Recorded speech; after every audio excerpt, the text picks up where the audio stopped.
of shed a little bit of different light on why things materialized the way they did. Okay, so you got that ready to go? So we're gonna record this, and now I'm gonna shut up, and it's all yours, David.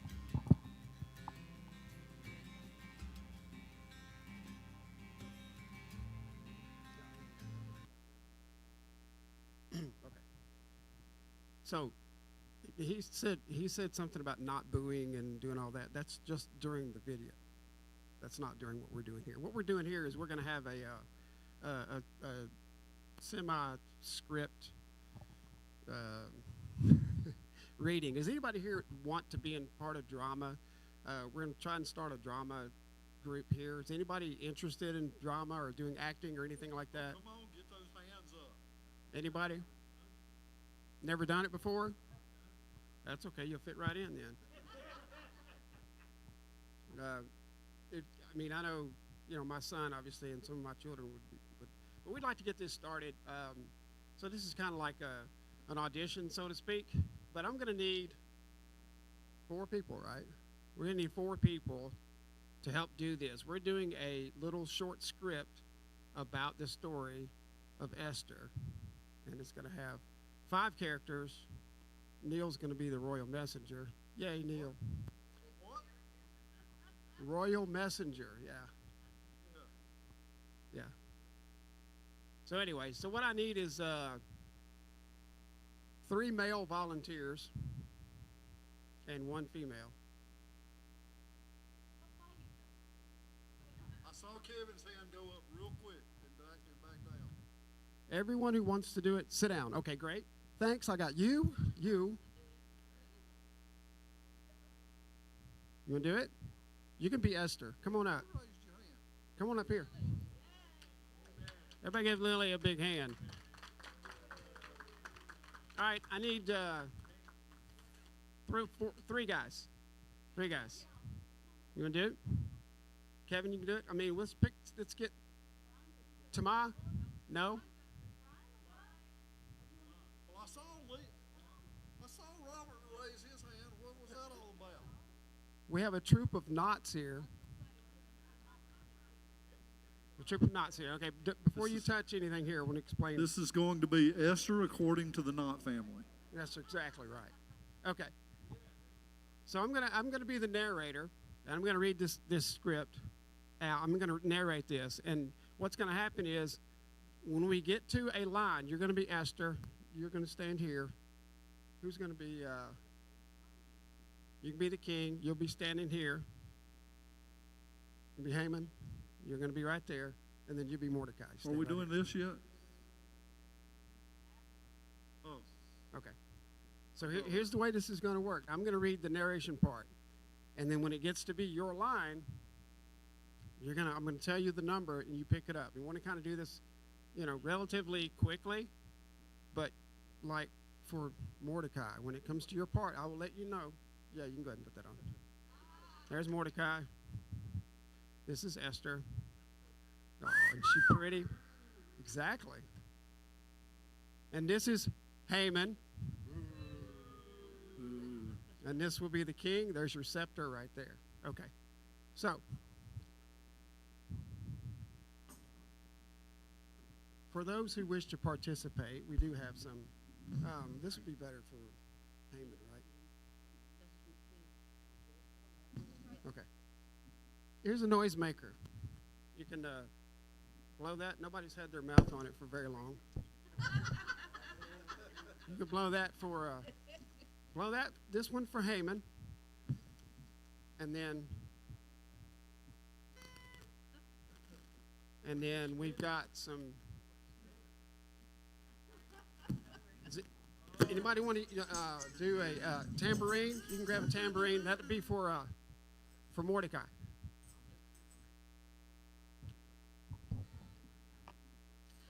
Anybody else? Tambourine for Mordecai? Anybody? There we go. You can do both.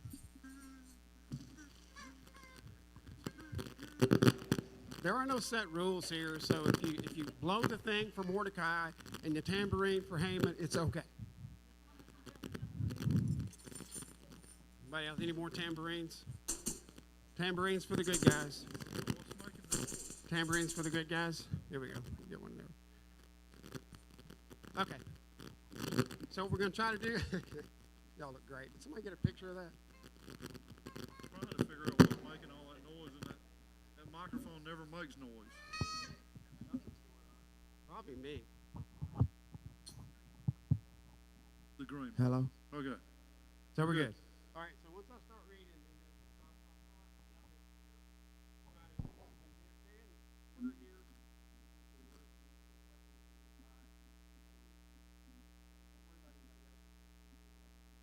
read what it says there, and hey, act it out. Okay, I want you to act this out. You know, this is an audition. It's very important. Are we ready?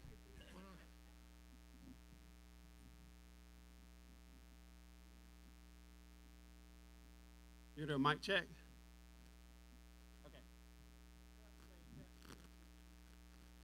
Testing 1, 2, 3. Walk right into it. Hold it up close.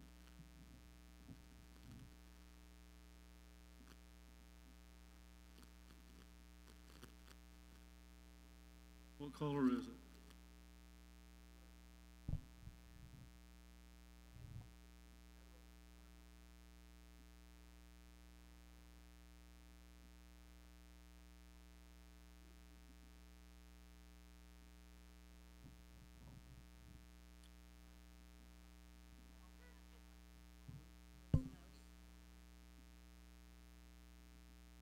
Does it work? Now you're going to have to talk louder. Back, back.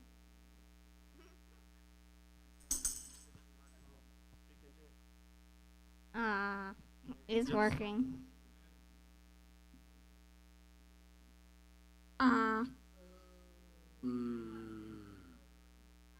Check. Mic check. Okay.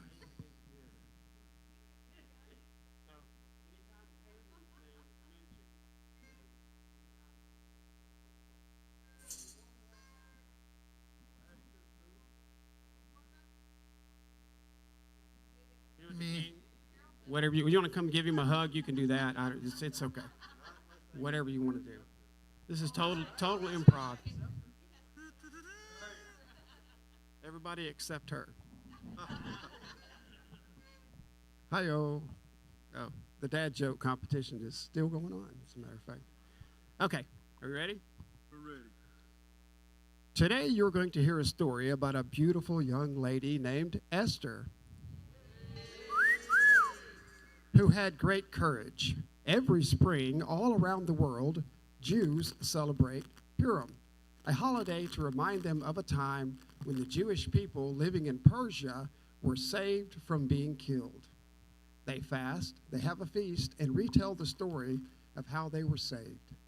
As we tell this story today, do what the Jews do. Boo and hiss and stomp your feet whenever you hear Haman. And then, very good job. And then cheer whenever you hear the name of Esther or Mordecai. Yay, Mordecai. There we go. Let's get started. Long ago, when Jerusalem was invaded, the city was destroyed, and many Jews were carried away as slaves. After many years, some of the Jews were allowed to go back, but some stayed. One of these Jews was a young girl named Esther. She was an orphan and was raised by her cousin, Mordecai, who loved her like his own daughter. The king of that day was named Ahasuerus. Ahasuerus? Yeah, thank you. One time he held a great feast. He called for his wife, Vashti, to come to the feast, but she refused to come. This made the king angry, and he sent her away and decided to find a new, more obedient queen. Wow, that would be nice. Oh, anyway, royal messenger too.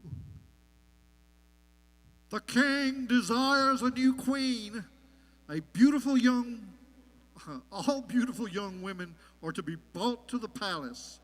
The beautiful girl that pleases the king will become the new queen. Ooh. Esther was chosen to go before the king. Mordecai warned her not to reveal to anyone she was a Jew. the girls gathered into the palace and prepared to go before the king. After looking over all the maidens that were presented to him, the king made his choice. King, number 4. This is easy. I choose this one. What's your name? Number 5, Esther.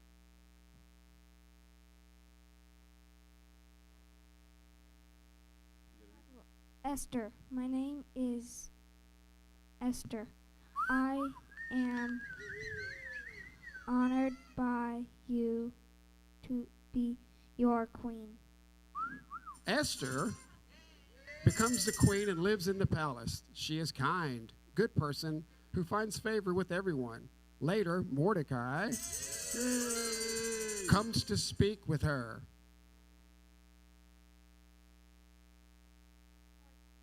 Mordecai, Esther, I overheard 2 of the king's guards talking. They were plotting to kill the king. You must get word to the king.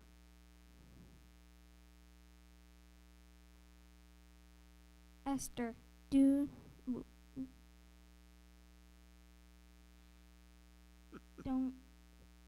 not worry. I will tell the king. Esther tells the king of the plot, and this saves his life. The king is grateful to Mordecai and Esther. All is well in the kingdom again. Later, the king promotes a man named Haman to be above all the princes in his court. My name is Haman.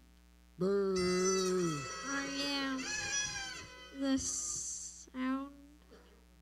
second greatest person in the kingdom. Therefore, all the servants must bow down to me. Right? I will not bow down to you. I know how much you hate the Jews and are cruel to my people. Haman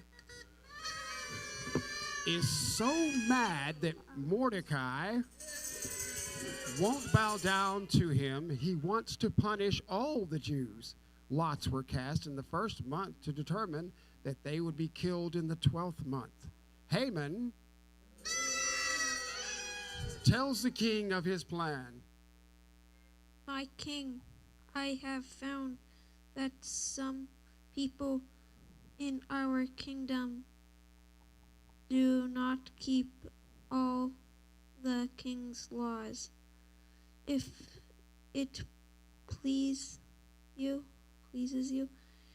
I will write a decree that they will all be destroyed, both young and old,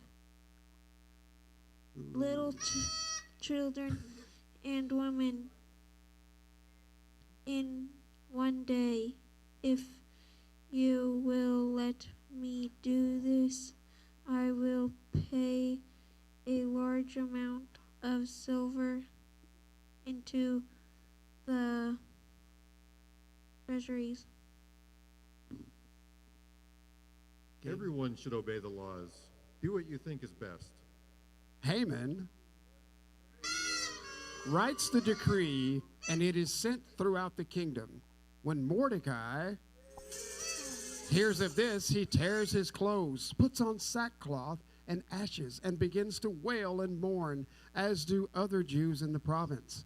When Esther's servants tell her of this, she becomes distressed, sends a messenger to ask Mordecai what's wrong, and he tells Esther,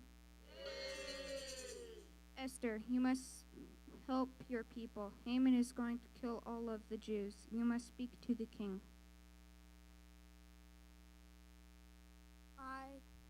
I want to help, but I do not dare present myself to the king. I am only allowed to see the king if he asks for me, and I haven't been called to see him for over 30 days. If I go to see him without him asking for me, he could have me killed. You will not escape this punishment either. Perhaps you have come to reign for such times as this. Mordecai, please have everyone fast with me for 3 days. Then I shall go before the sovereign. If I perish, I perish. After 3 days of fasting, Esther puts on her finest clothes and enters the king's court. If he is pleased to see her, he will raise his golden scepter, and she will not be killed. She stands in front of the king and waits. When he sees Esther, he holds out his scepter to her, sparing her life.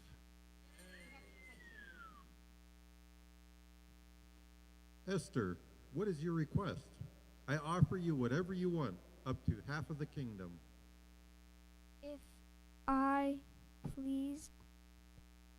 If it pleases you, let the kingdom and king and Haman come to a banquet, and I have prepared. Then I will tell you what I desire. Haman was thrilled to dine with Esther and the king, and Esther even invited them both to join her again the next day. After leaving the meal, Haman passed Mordecai, who still would not bow down to him. Haman was angry and lamented to his wife and friends, who tell him to build gallows and ask the structure to be built immediately. That night the king could not sleep. He asked for the book of records to be read to him, and it was recounted to him how Mordecai saved his life. So he asked his servant,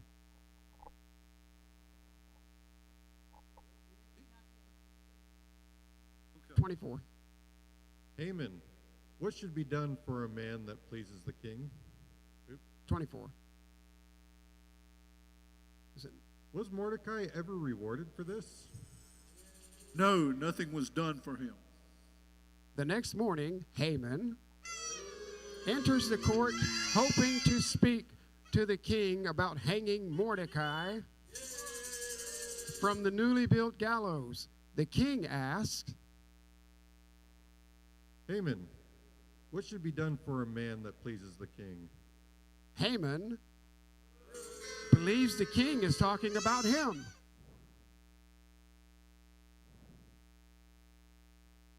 I think that this person should be desired, dressed in royal garments, as well as the crown. The king's horses should carry him throughout the city with a royal prince shouting to the people how much the king wants to honor him. Great idea, Haman. Get Mordecai and do all of this for him at once. Haman, he was shocked. There was nothing to do but obey. Instead of hanging Mordecai, he had led him around on the king's horses, dressed in royal clothing, and shout out wonderful things about him. After escorting Mordecai, around, Haman went home very upset. He hurried and dressed for the banquet. He and the king sat down with Esther again. Esther, what is your request? I offer you whatever you want, up to half of the kingdom. If it pleases the king, please spare my life and that of my people, for we are about to be slain. I don't understand. Who wants to kill you? The enemy is the evil Haman. The king was very angry with Haman, and he suffers death on the very gallows he built for Mordecai. The king gave his signet ring to Mordecai and promoted him to second in command. Esther petitions the king again. I know a king's decree cannot be changed, but could you please allow the Jews to defend themselves on that terrible day they are to be slaughtered? The king had Mordecai issue a new decree. Mordecai, I hereby allow the Jews to arm themselves and fight against any who try to harm them. Because of the fasting of the Jews and Esther's great courage, the Jews were all saved. Mordecai established an annual remembrance of these events to be accompanied by feasting, joy, and giving. They called these days Purim. They imposed on themselves their seed, all who joined them to perform this remembrance every year without fail throughout every generation.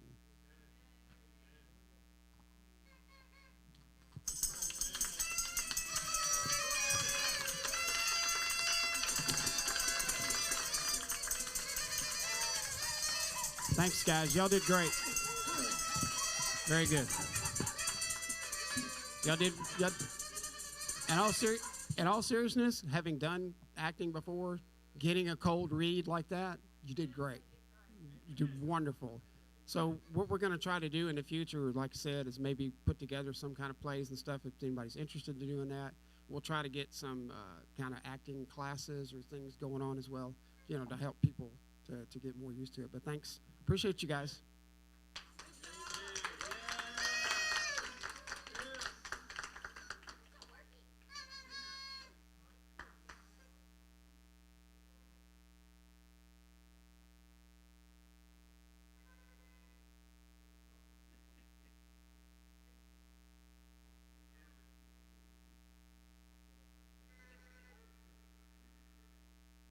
Okay, well, we're gonna end with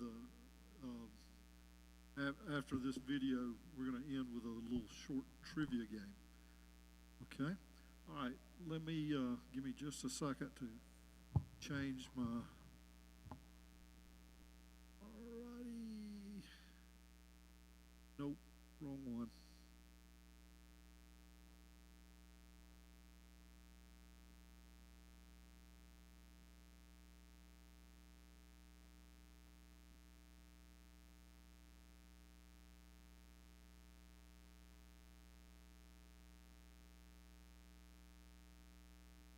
Front and center, and the good is just a footnote? Or do you tell a story in which the good is a climactic moment, and the bad just led up to that? The latter is the... Wait, I think that's the wrong one. I want you to come with me back now, and Yep, to... that's the wrong one. Hold on. Here we Purim is an astounding holiday. And when I say it's astounding, I mean it's astounding that we made it into a holiday. If you take a look at the Megillah seems to chronicle a victory that was, for lack of a better word, political. Mordecai and Esther managed, through deft political maneuvering, to save Jews who would have been threatened with a national Holocaust. Now, that's a great thing, but you kind of have to ask yourself, what are we supposed to take out of that? Is there anything spiritual? Is there anything meaningful that you and I, 2 millennia later, are supposed to take out of that? It doesn't seem like we're actually learning anything in terms of how to be better human beings, and we normally associate religion with that, with trying to figure out how it is that we're supposed to live our lives. Now, there is a kind of conventional answer to this, at least an answer that I often heard growing up, and that is that one of the messages of Purim is that God works behind the scenes, and that's really where the spiritual meaning of Purim lies. Mordecai just happens to overhear the plot of the 2 assassins against the king, and he happens to not be rewarded right away, and his reward is delayed until later. And then one night, the king happens to be unable to fall asleep and asks for the book to be open, and the book just happens to be open to the right place to read about Mordecai's long-forgotten deeds and who should knock at the door just at that moment, but it just happens to be Haman asking for permission to hang Mordecai on the gallows. And all of these coincidences kind of conspire together to eventually come to create this great salvation for the Jews, and it's really God working behind the scenes, and maybe that's the spiritual message of Purim. And while I do have some sympathy for that, I come back to this question, what does it mean for us? You see, that's not so much what it means for us as what it means for God. You could argue that there is theological meaning to Purim in the sense that we learn something about how God operates, but that's very philosophical, that's very abstract. Is Purim just about how God runs the world, or is it about how I'm supposed to run my life? What I want to suggest to you in this series of videos is that it's really about how we're supposed to remember. I want to try to show you how that's so in the coming videos. I'll see you when we come back. The Megillah is one of those parts of the Tanakh that we kind of know very well.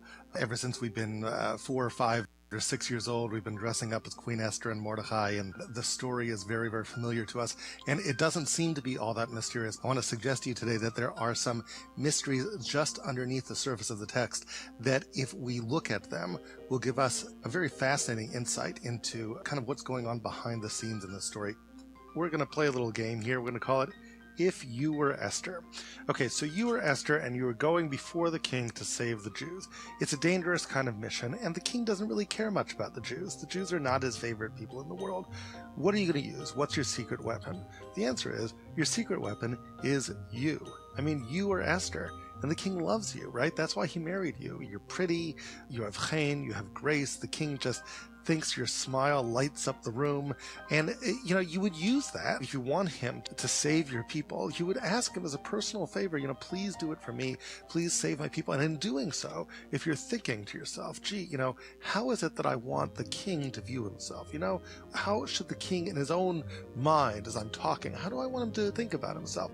I think the answer would kind of be that he is the knight in shining armor. He can come and save me, and to that end, Esther would portray herself as the damsel in distress. Here is your chance to do something for me and to just be the winner in my book, to be the man who makes everything better for me. So that's kind of the strategy which I would take if I was Esther going before the king at that banquet where she confronts Haman. That's how she wants to portray things. That's the kind of language she should use that promotes this kind of way of viewing things. So let's actually look at Esther's language with an eye towards this and kind of grade her, as it were, for how well she does this. They're at the table. This is the second banquet. This is when Esther makes this request of the king, and here's what she says. Vatan Esther Amalka Vatomar, Imatzati chen beinach hamelech. If I have found favor in your eyes, king. Okay, that's a good start, right? We'll give her a little check mark for this. Humility, recognizing that the king does love her. V'yimal hamelech tov, and it's good before the king. Then tinatin li nafshi b'shelati v'mivakashati. Give me my life as my petition, my people as my request. Oh, this is terrific. This is poetic. It's passionate. It portrays herself as in distress. The king is going to save her. This is his chance. The heights of poetry resonate into her words, and you can see the violins swelling in the background, and you hear the gallops of the horse on his way to save Esther. This is really great. That's verse 3. But let's go on to verse 4. Kinim karnu ani va'ami, she says. For me and my people have been sold. What? Second, cut. Hello? What do you mean have been sold? We've been sold? Just get to the point. What is her point? La shmid la rogu la bed. To be destroyed, killed, and utterly wiped out. Oh yeah, that's good. I just don't know what this sold is doing here. But anyway, keep on. And then she says something really strange. Listen carefully. This is her moment in the sun. She's going to digress away from the threat, which is the threat is that we are being killed. She's now going to take the king somewhere else and saying, look, theoretically, king, I just want you to know that if we had only been sold as slaves, okay, Nimkarnu, there's that selling again for some strange reason. Why is she so interested in this selling business? Sold to be killed, sold to be slaves. If we had been sold as slaves, then hecharashti, then I would have kept silent. Why? A strange phrase. The way many commentators translate it means that the pain that we experience as a result of servitude wouldn't outweigh the gain that would accrue to the king's treasury from the monetary proceeds of our slave labor. Now, if you're scratching your head because that seems kind of complicated, it is complicated. And that's why, I think, it's such a great question, why Esther's getting involved in this. I mean, why is she making these complicated arguments? She succeeds in painting this knight in shining armor picture in the beginning, and now she's getting off into this very complicated profit-loss analysis.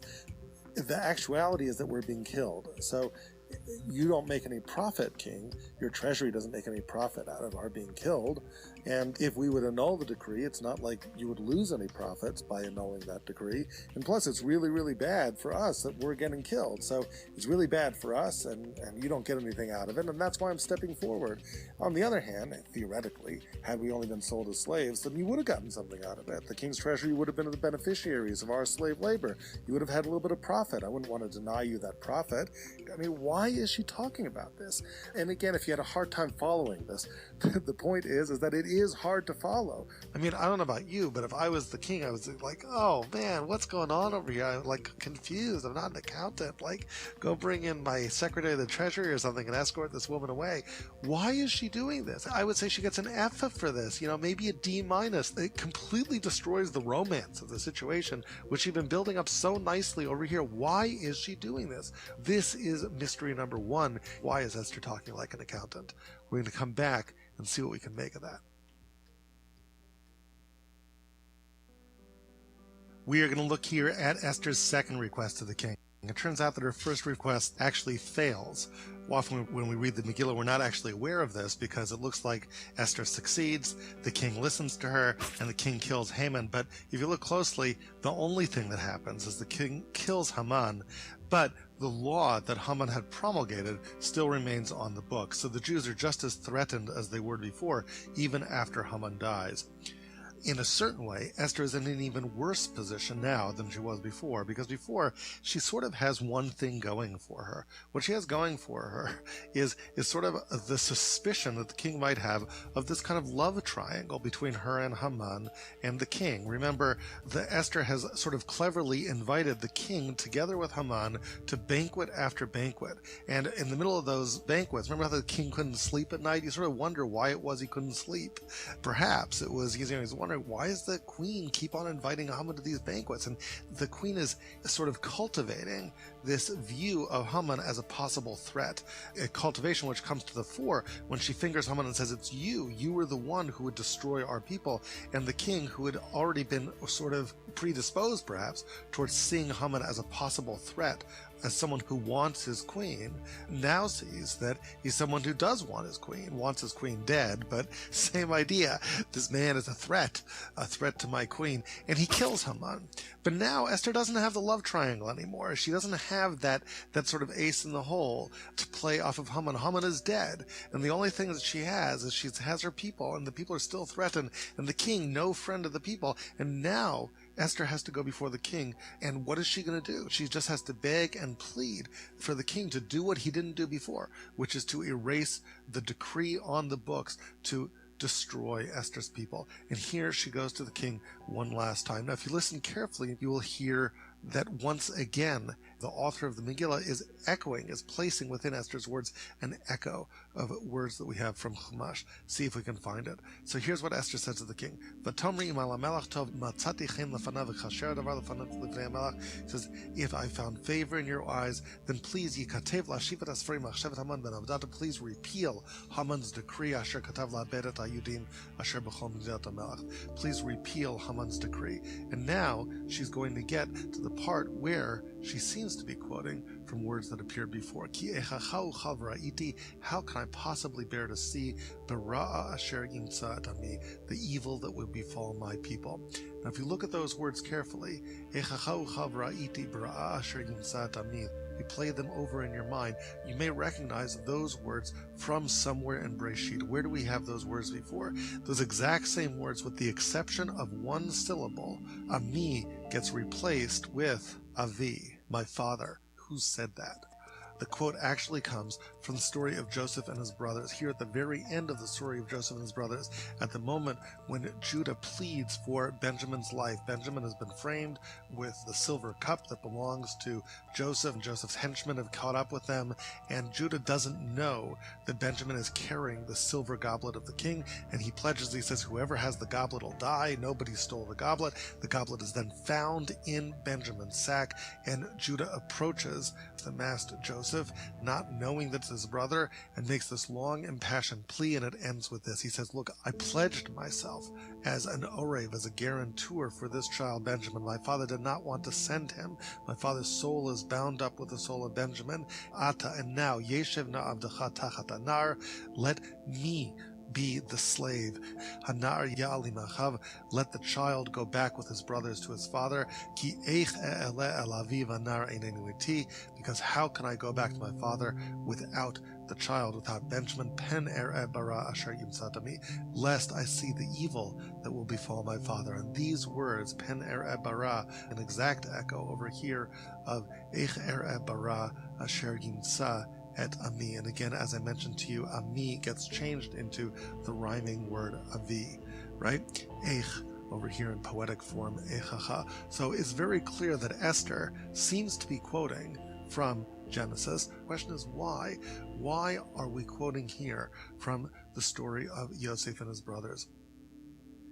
Now, in fact, the mystery here deepens a little bit, because remember, this is Esther's second request of the king, and we've seen that this second request seems to contain words which bring us back to Genesis and the story of Joseph and his brothers.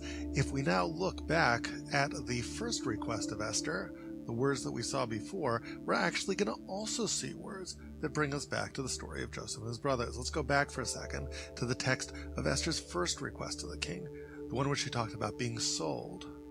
Oh, being sold. Think about Joseph and his brothers. Does being sold remind you of anything? Well, yeah, actually it does kind of remind you of something. Nimkarnu ami. What happened to the story of Joseph that involved being sold? Of course, what happened? Joseph was sold. Sold as what? Remember how Esther says, if we'd only been sold as slaves? Well, actually, that's exactly what happened to Joseph, wasn't it? Yosef, was sold as a slave by the brothers in that story. And if you actually go back to the story of Yosef being sold as a slave, you'll find a fascinating thing. Remember this word over here, right over here, this word that we thought was so strange, why Esther insists of talking about the Jews have been sold, they've been sold to be killed, they've been sold as slaves. We said, why is she talking about that word? Well, it turns out, if you look at that word very closely, it turns out that that word has a very interesting echo. Now remember one very important thing. In Hebrew is a language of consonants. There are no vowels. The vowels are implied. If you actually look at any text written in the actual Torah or in the prophets or writings or anything like that, you will find that there are no vowels. It's just consonants. If you remove the vowelization from nimkarnu, we can sort of play Hebrew anagrams. What other word can you make from nimkarnu, keeping all the letters in place, with this being the first, second, third, fourth, fifth, sixth letter? Where else do we have nun, mem, chaf, resh, nun, vav? It turns out that in the entire Tanakh, besides these two occurrences, 1 and 2, in Esther, there's only one other time that these 6 letters appear in that order. And where do they appear? In the story of the sale of Joseph. Different vowelization, exact same consonants. Who says it? Interestingly, it's actually Judah. Remember, when we were talking about Esther's second request of the king, how Esther was quoting from something that Yehuda had said? It turns out in her first request for the king, she's also quoting from something Yehuda had said. Look at what Yehuda had said. Vayomer Yehuda el Achav. Yehuda said to his brothers, Ma betza, what do we gain? If we kill our brother. Remember, Joseph was in the pit. They'd been contemplating perhaps killing him. What do we gain by killing our brother and covering up his blood? Let's just sell him. There's that word to these passing Ishmaelites. V'yadenu atiba. That way our hand won't be upon him. After all, he is our brother. Let's just sell him as a slave. In both her first attempt and her second attempt, Esther is quoting from Judah, from something Yehuda says in the story of Joseph and his brothers. The great question is why. Once we understand why, we will answer why she's talking about selling.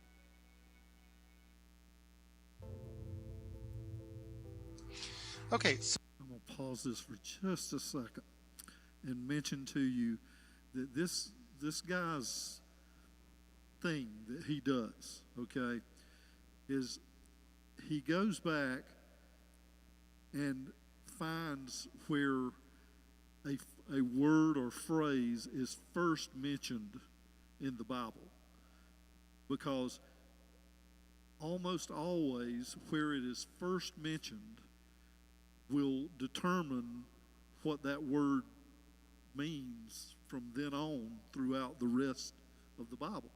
Okay? The law first mentioned. So that's what he's doing here. Okay?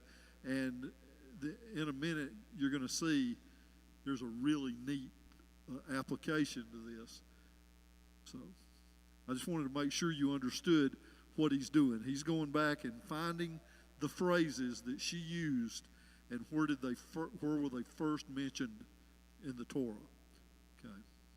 So in order to get some perspective on all this, what we really need to do is go back to the very beginning of the Megillah and ask a seemingly deceptive question. That question is this: who exactly was it that was threatened with destruction in the days of Purim? Now, this seems like a very obvious question, and the answer obviously is the Jews, right? The Jews were threatened with destruction. They are the ones that Haman was trying to kill. But if we think about it for a moment, who were the Jews? What do we call them in Hebrew? Why do we think they were the Jews? The answer is because the Megillah talks about these people as the Yehudim. And we all know that Yehudim means Jews. Well, here is where I want to ask you to question your assumptions. And it's true that the word Yehudi means Jew now, but the question is not what it means now. The question is what it meant then. What did it mean at the time of the Megillah? So here's something interesting.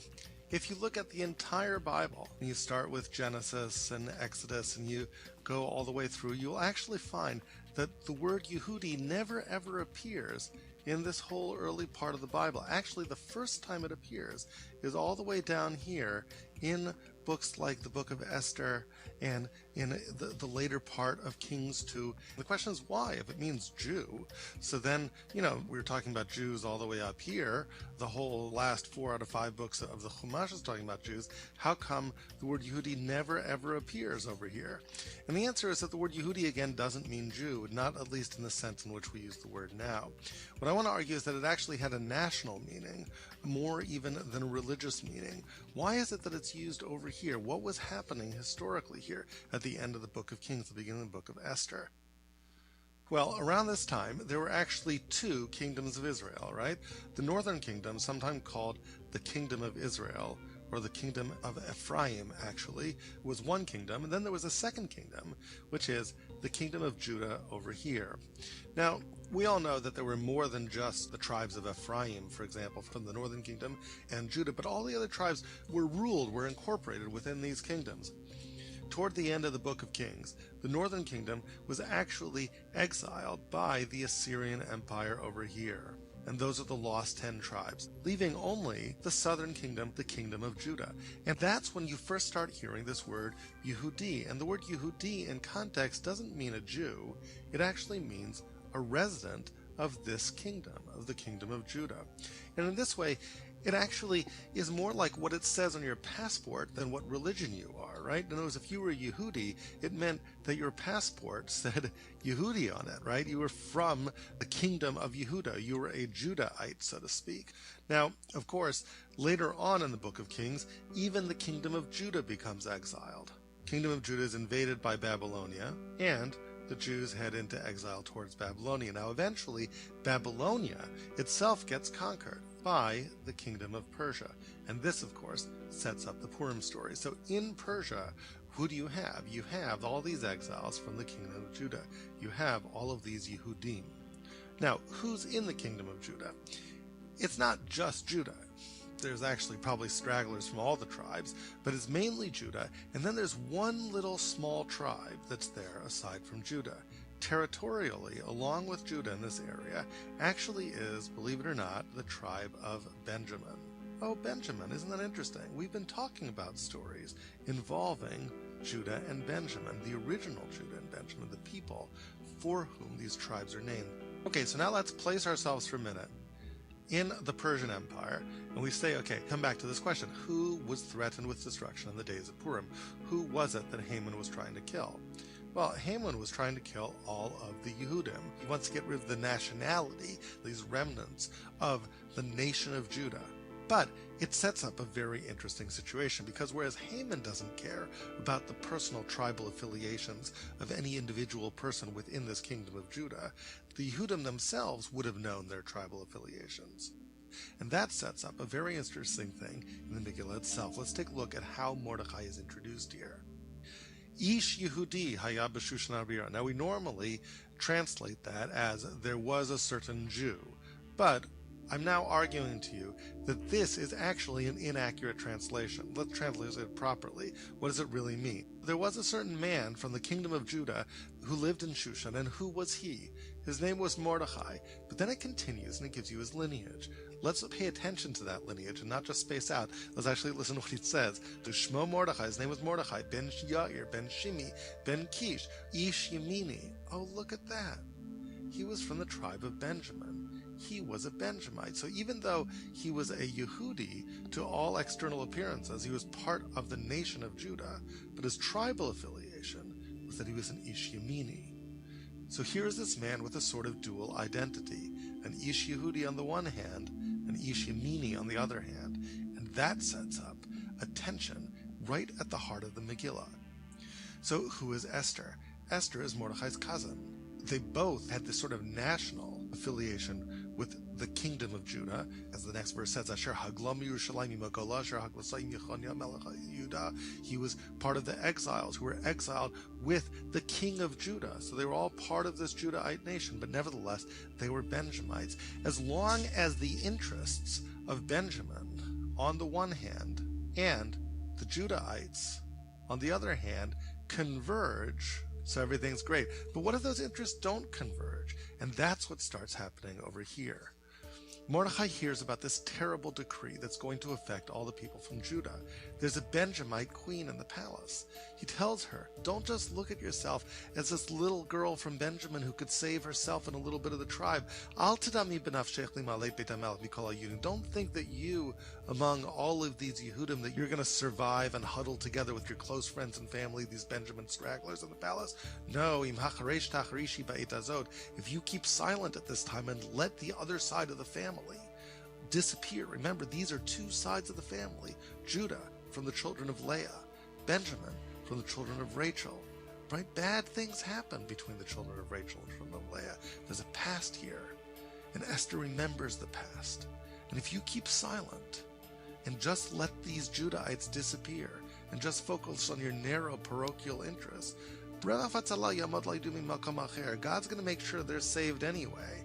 And you and your father's house can be destroyed. This is the moment where you need to shine. You can't afford to remain silent as the other side of the family is threatened. And then we get to these words that we've heard before. Esther goes to the king, but Esther remembers. She remembers the past. What happened between the children of Leah and the children of Rachel? A lot happened. The sale of Joseph happened. In that sale of Joseph, what happened? Well, there were two sides of the family, weren't there? There was the Leah side of the family, There was the Rachel side of the family. On the Rachel side of the family, there was Joseph. On the other side of the family was led by Judah. When Judah engineered the sale of Joseph, listen to what he said. He said, "L'chu v'nimkareinu li'Ishmaelim." Let's just sell him to the Ishmaelites. And all of a sudden, Esther seems to remember that as she goes to the king. Only other time you have that language. She seems to be remembering the sale. Not only does she remember the sale in terms of this one word, it's not about one word, it's about everything she says. Everything she says is patterned with the bitter memories of what Judah said right over here. Let's listen to what he said one more time. Vayomer Yehuda el Achav, and Judah said to his brothers, Ma betza ki narog et achinu v'chisinu adamo. What do we really gain from letting Joseph die in the pit? We can't let him die. L'chu v'nimkareinu li'Ishmaelim. Let's sell him to the Ishmaelites. Yateinu al tibo. After all, our hand won't be upon him that way. We won't be guilty. We won't have blood on our hands. Ki achinu b'sareinu. After all, he really is our brothers. Yehuda had made a profit-loss calculation with his brothers. He said, we can't let our brother die, but we could sell him as a slave. It would be a little bit better if we sold him as a slave. After all, he's not going to die if we sell him as a slave. Plus, we get to make a profit. Well, when else did that happen? If you draw a line down the middle of the page and say, let's fast forward a few centuries, we hear exactly the same thing with Esther. Esther, in these words, is kind of making a profit-loss calculation with the king. She's saying, I'm appealing to you because the Yehudim, the other side of the family, they're going to die. That's why I'm going to you. But I just want to let you know, she almost can't help her for saying that, if they were only going to be sold as a slave instead, just theoretical, but if they were only sold as a slave, memories of when my side of the family was sold as slaves, they were only sold as slaves, I could see myself keeping silent. But they're not going to be sold as slaves. They're going to be killed, and because they're going to be killed, that's why I'm appealing to you, O king. And you see this convoluted logic actually fails. The bitterness, you hear the bitterness over the centuries in Esther's voice, and Esther doesn't succeed. She manages to get Haman killed, but that's it.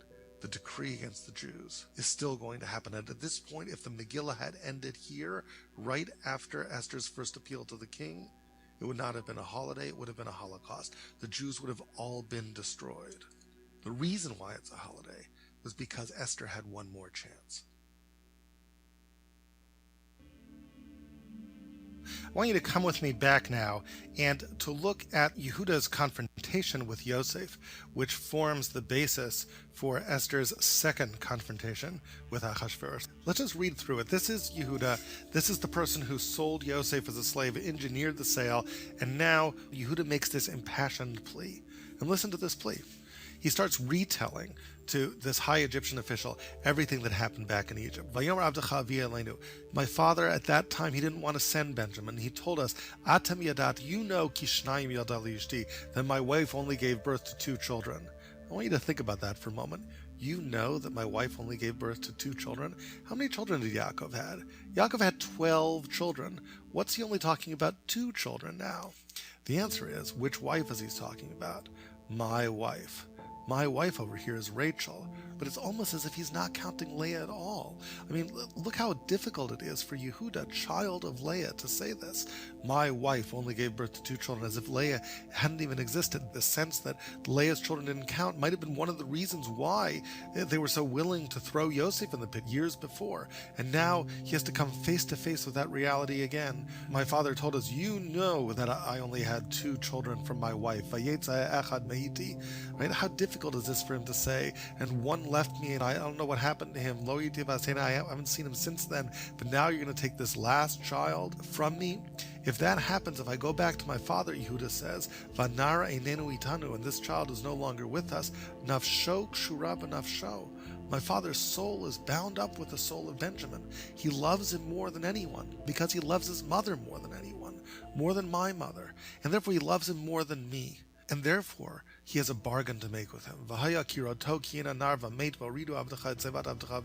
I can't let my father die after seeing Benjamin disappear for him again, because I personally guaranteed him, saying, if I don't bring him back, I will have sinned before you all the days of my life, and therefore I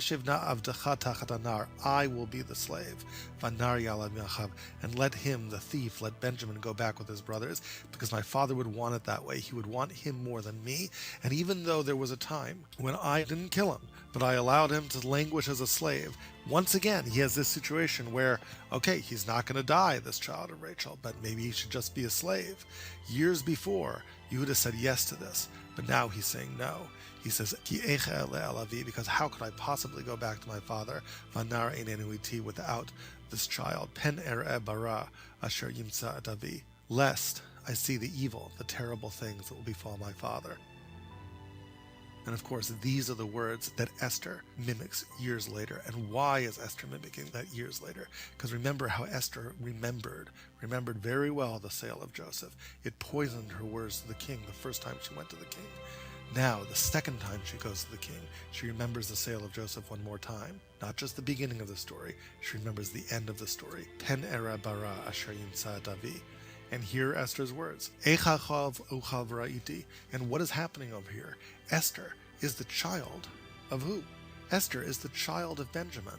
And it now falls to her to save the Yehudim, the child of Judah. And now you ask the question, when did Benjamin ever repay Judah for what Yehuda had done for him, for saving him at that moment in Egypt? It took centuries, but the answer is right here in the book of Esther. When Esther goes to the king and mimics those words, she's in exactly the same position Yehuda is, exactly the same position. And she says the same words that Yehuda says. She throws her lot in with the rest of the Jewish people, with the Yehudim, and says, we're all Yehudim now. We're all from the tribe of Judah. How can I possibly go and see the evil that befalls my people? It's not just the words that she echoes. It's exactly the same situation. And what she does echoes the acts of Yehuda centuries before. Because look at what happened then and look at what happened now. Back then, right, Yehuda had pledged to save Binyamin and bring him back to his father. Yehuda had made a reasonable effort to do that, right? And then he could have gone back to his father saying he tried his best. Look, I tried to bring him back, but nobody asked him to steal the cup. I did my best, At least he's not dead. At least he's a slave. Instead, he makes this daring appeal to the king, throwing his lot in with Benjamin. And the same thing happens now. Esther had told Mordecai she'd try to save the Yehudim, and she tried. She made a reasonable effort to do that. The first time she went to the king, she could have gone back to Mordecai saying, look, I tried, he killed Haman, but, what can you do? But instead, she makes a daring appeal to the king, and in order to do that, throws her lot in with the Yehudim and says, I would have to be destroyed along with them. How can I possibly go and stay alive while I watch them die? In the end, what I want to argue, what the Megillah is about, the heroism of Esther, has to do very deeply with this notion of memory. Memory is very, very important in the Megillah. Purim is the one holiday which, according to the Megillah itself, will never be forgotten. V'zichram lo yasuf mizaram. The memory of Purim will never be forgotten. All the holidays, according to the Talmud, will eventually be forgotten in some way, shape, or form, but Purim will never be forgotten. Purim, I think, is telling us something intensely important about how we should remember. There is a long and storied and very difficult history that lies behind everything Esther does. She, from Benjamin, being called upon to rescue Yehuda, thinking back to the pain between these two sides of the family, Rachel on the one hand and Leia on the other hand. She begins by thinking back to the beginning of the story when Yehuda betrayed her side of the family, and thinking of that poisons what she says to the king. And her first attempt at the king fails. She gets another chance. And the second time, she remembers the end of the story. She remembers how Yehuda redeemed himself, how Yehuda pledged himself as a slave so that Benjamin would not have to be captured. She remembers that moment of unity from the end of the story, and centuries later, she, from Benjamin, repays that to Yehuda by not allowing herself to sit on the sidelines, and by demanding that the Yehudim be saved just as she would be. How can I possibly see the evil that befalls my people? The Megillah is telling us about how to deal with memory, and it's telling us something very, very profound. It's all very fine when you have wonderful memories, but what about when you have painful memories? How do you deal with those painful memories? That's what the Megillah is all about. It's the challenge that Yehuda faces looking towards the children of Rachel. It's the challenge that the children of Rachel face looking towards the children of Leia. How is it that Esther dealt with those painful memories? You know, there's a temptation.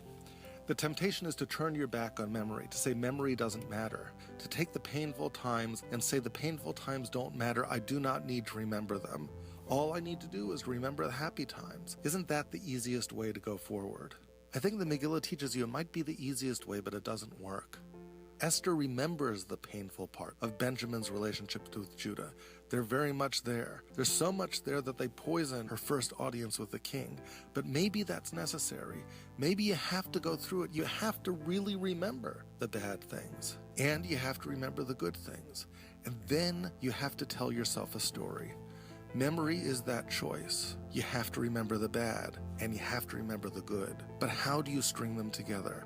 What story do you tell? Do you tell a story to yourself in which the bad occupies front and center and the good is just a footnote? Or do you tell a story in which the good is a climactic moment and the bad just led up to that? The latter is the story that Esther chose to tell. She made a choice about how to deal with the bad and the good memories, about how to tell herself that story. And I think that's what we can take from her.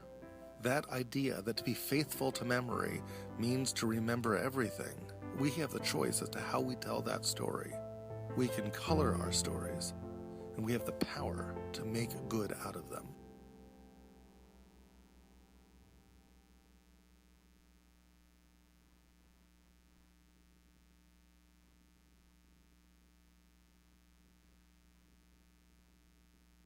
I think it interesting, if you think about this, that you go all the way back to that interchange there before Pharaoh, and who were you had Judah, and who was the Judah and Benjamin. And that story played its way down through history over and over and over again. And the descendant of Judah came and stood in for us again. Isn't that amazing? That's an amazing. I had never. That's the first time I'd ever really caught that she was a Benjaminite. I mean, it's there, it's right there, but how many of us caught that? Because it's not even mentioned that it's her. It's mentioned in the hereditary, the lineage. Thank you. I just thought that was just fascinating. And I will mention to you guys, this guy, there's such wisdom in his teachings that it's just, there's always this. You always get these moments. He has a website called olivebeta.com, and you have to, yes. Is it .org? Yes, .org. And it's a pay website, but it's not very expensive at all. And I have found it to be really worth it, because there's always, for every story, there's these stories in every story. So I want to encourage you to dig deeper. Did you learn something tonight? Yeah. Sabrina, you going to finish up here? Okay. We're going to finish up because I want to get you guys out of here by 9 o'clock if I can. Oh. Yes. I would love for you to say something.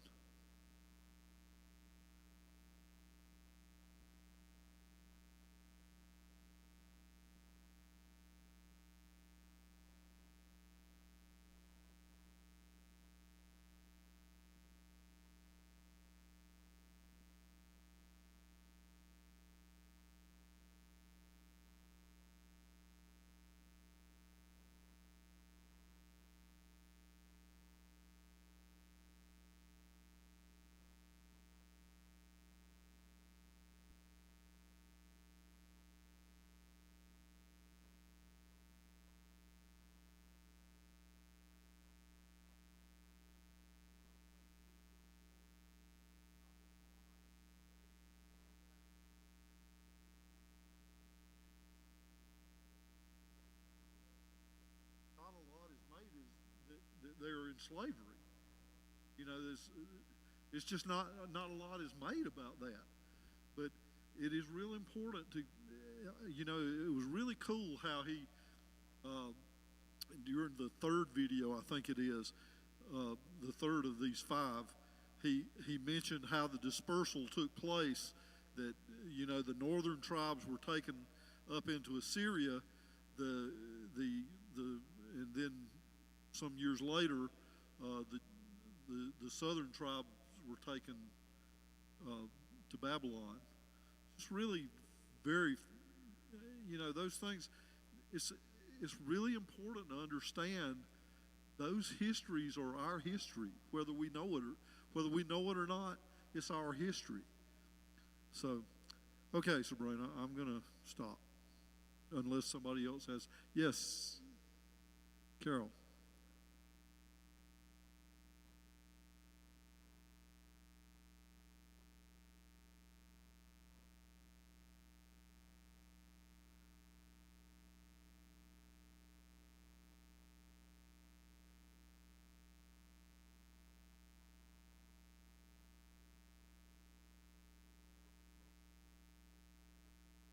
Yep.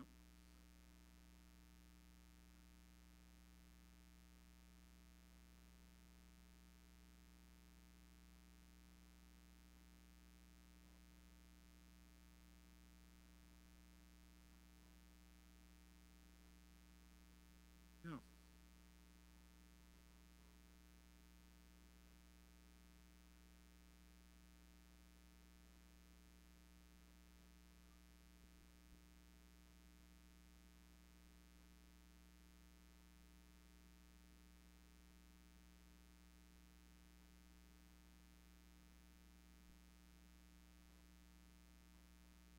Yep. Cool. What? Sure. Oh, I got to go back to do this.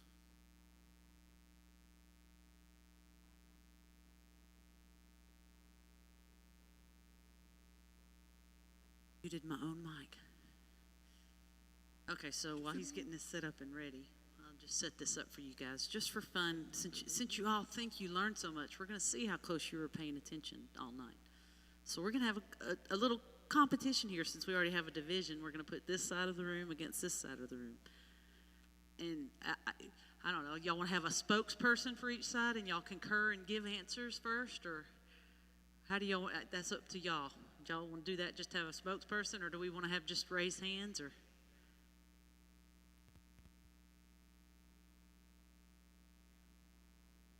Yep. Uh-oh, they're already. Well, it's already starting.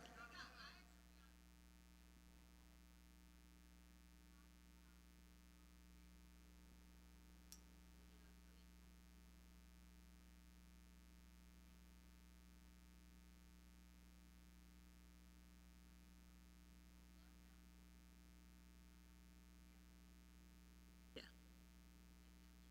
Being an Agagite as well.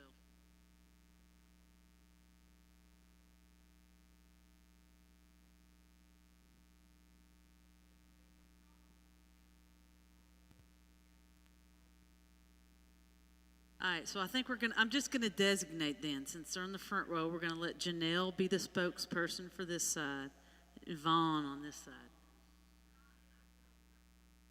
So what we'll do is we'll do the question, we'll just go back and forth, and y'all can discuss it for maybe, you don't need long, 10 seconds at the most.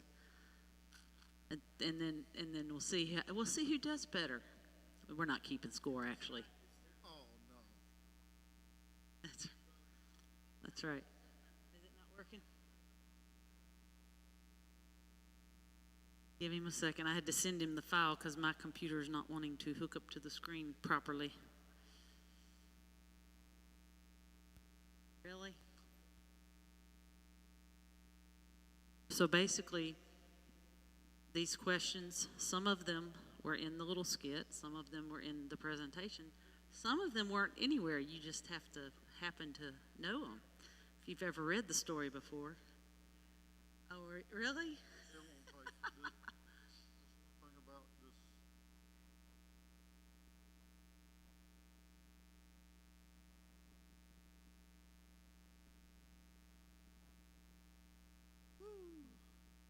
I can, but I'd rather it be up there so everybody can see it. It won't take but a second. He's about to get it.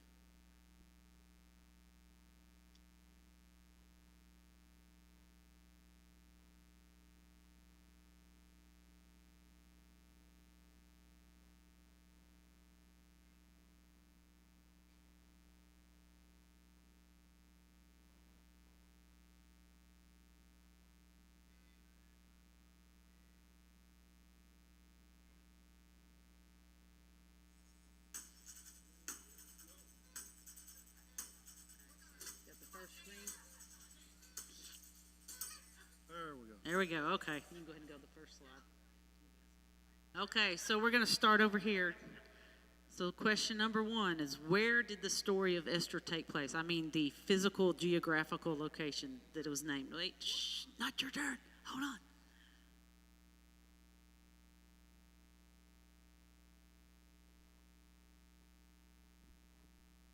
You have about 5 seconds.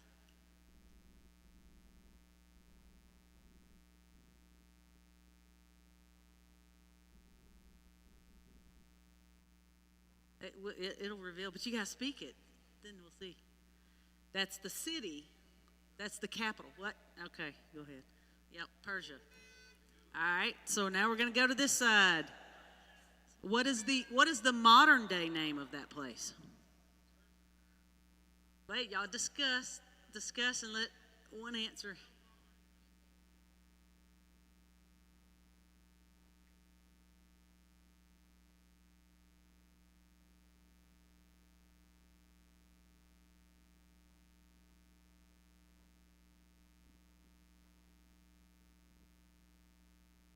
Would you like me to convert it to multiple choice for you? What? Very good. Yay! All right, this next one's a little tougher, so I did make this next one multiple choice, so this side. What century did the story take place in? The 4th, the 6th, the 3rd, or the 5th century BC? And this is one you got to think about. Even if you know the year, you got to make sure you say the right century.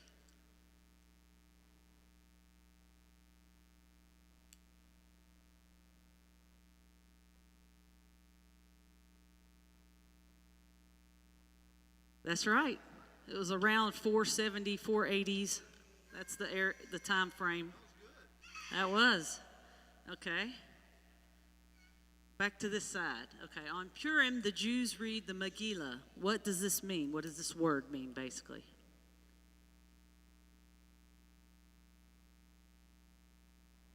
I said some of them weren't in there at all.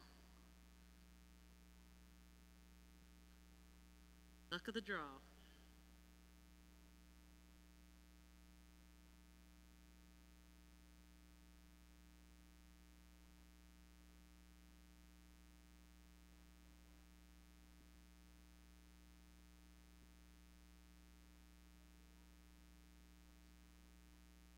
Close, not quite.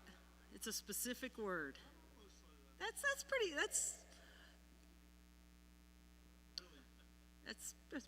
but it's not exactly. Yeah, go for it. It's the word Megillah, means scroll or volume. It can also be used as volume. It actually comes from a Yiddish word, which is Megil, I think, or Megil, which came from a different Hebrew word that's basically Megillah. So, all right, back over here. What was Esther's Hebrew name?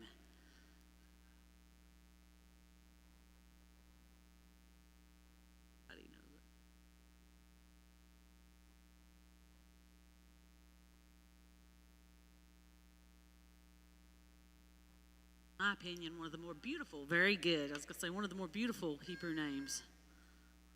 Yep, which means myrtle. Okay. What did Esther's Persian name mean? That's back over here now, right?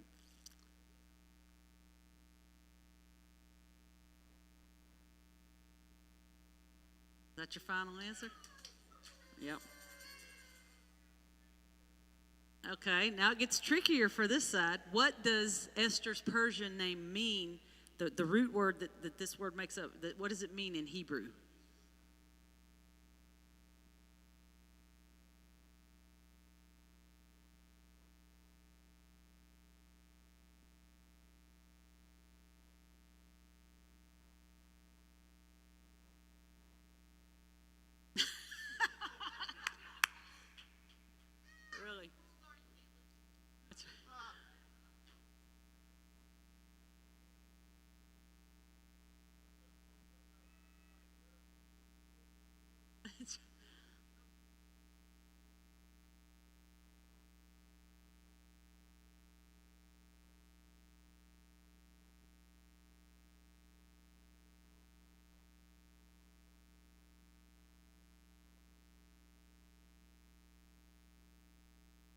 You guys got a clue? Have any ideas? Well, that's not quite the route I'm going with it. Go ahead. The root for that would be a Samic, a Tav, and a Resh. S, which is in essence, we would call an S, a T, and an R, which is the star, but it's Satyr, which means hide or conceal, which is very much a prevalent theme in the whole story. All right, back to this side. You guys get an easy one this time. How was Mordecai related to Esther? Cousin. Of course, we all know Esther her parents had died, so he was just taking care of her, basically. All right, back over here. This is an easy one, too. What was the king's name? Very good. All right, this one's a little trickier. Back over here. How long did the women, in other words, all the beautiful young maidens, how long did they prepare before they were presented before the king for him to choose? Very good. 1 year, 12 months. That's right. How many women would like to have a year before the wedding to get spa treatments? That's right. Okay, back over here. What did Mordecai do to find favor with the king? That's another easy one. The kids ought to know this one. Any kids going to answer this one? What did Mordecai do to find favor with the king? Any of you kids on that side? What's that? Well, but what did he do? What little more detail.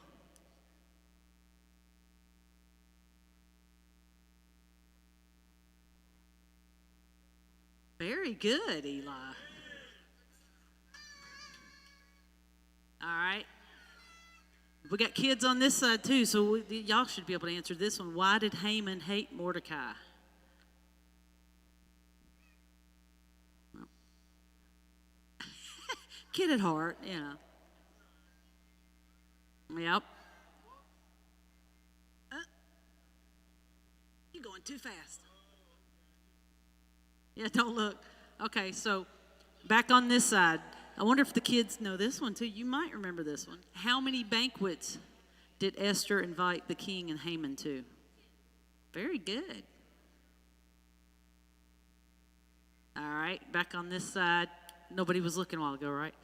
Who suggested to Haman that he should build gallows for Mordecai? And that's correct. One other important person, there you go, his wife and his closest friends. All right. Here's a tricky one for this side. I don't think this was mentioned tonight. What was Haman's wife's name?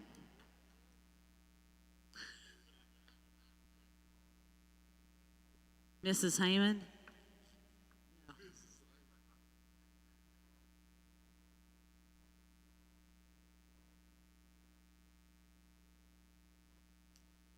Nobody said this was an open book test.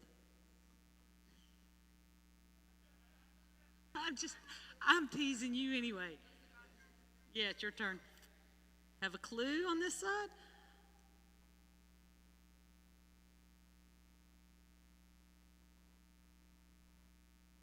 Clue? You want to look for a second, or you want to just, there it goes. Zeresh or Zeresh, I guess. All right, back on this side. This one wasn't mentioned tonight either. How many sons did Haman have?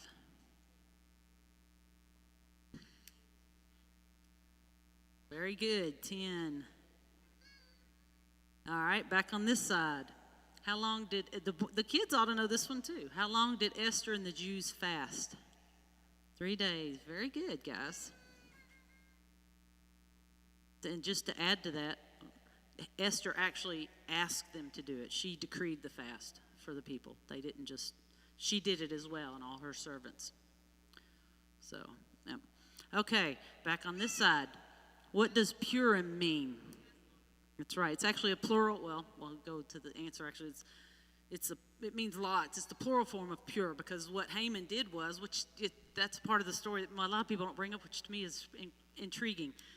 He had lots cast before him to determine at what time he was going to kill the Jews. Instead of just immediately going and doing it, let's cast lots. And it was the actual, well, never mind, I can't say what I'm about to say because I think it's another question. But that's just interesting to me that he had lots cast to determine when it would happen. All right, back on this side. Yeah, it was a question. So which month did the lots tell Haman to pick? Do you guys over here know? When I say month, the number is fine. Name's not necessary. Over here. Anybody got one? Kevin, you raised your hand for a second. Do you know it?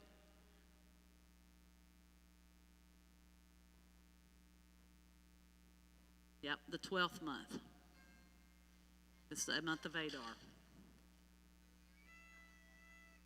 Which is interesting because I did not put this as a question. It was the first month that he did that in, so that would have been a whole year before they would have done it. Which makes sense when you think about the size of the land, and back then there was no telephones, internet, You had to spread word very slowly, so it would have taken a long time as well to get the word to all the provinces. Because this wasn't just going to happen right there in Persia. This was the whole Middle Eastern region he was trying to reach. Okay. Right, yeah, that's right, dial-up internet. All right, so which side was that? We're back over here, aren't we? I think. Yeah, because we started there, so this is the last one. All right, so since the king's law could not be revoked, how was it amended to save the Jews? Kids ought to know this one too. You kids want to say it?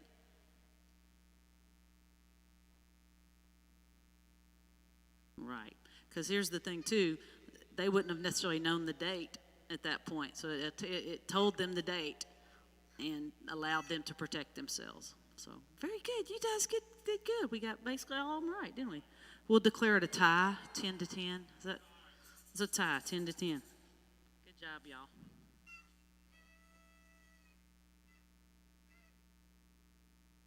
Well, I want to thank everybody for coming out and enjoying this evening together. I enjoyed this. David, thank you for our drama, and and Sabrina, Purim with the Knott family. That was pretty awesome. Well, anybody got anything they want to say as we end the night? Yes, Kevin. The king is about to speak.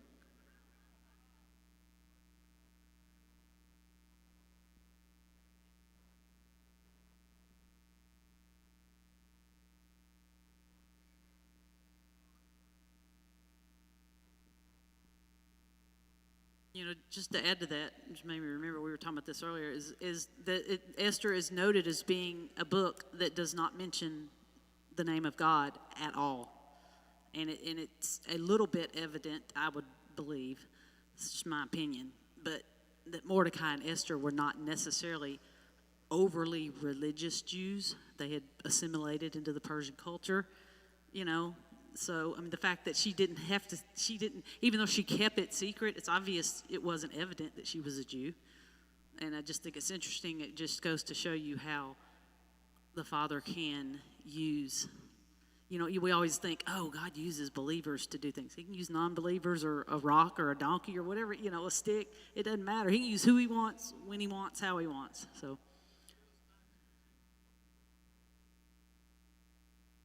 yeah. Right. Which would also imply it wasn't in the forefront of her mind. Yeah, she had to remember. Perhaps would be a good way. Yeah.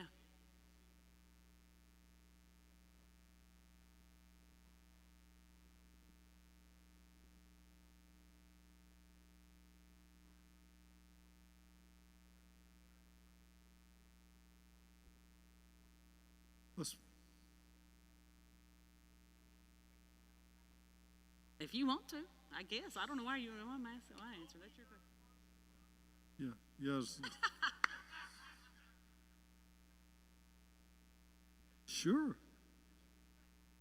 It's your own special homemade shofar. Let's pray. Father, we thank you for this night. Thank you for this wonderful occasion. And we remember. We remember. We remember you, and we remember what you have done for us. As we leave this place tonight, I ask that you would send your angels to surround us and surround our vehicles to safely take us to our homes. Help us to rest tonight in you. Bring us back here on Friday night to do what you've called us to do. We will lift you up in this house. We thank you for this time together. In Yeshua's name, amen. Love you guys. Awesome.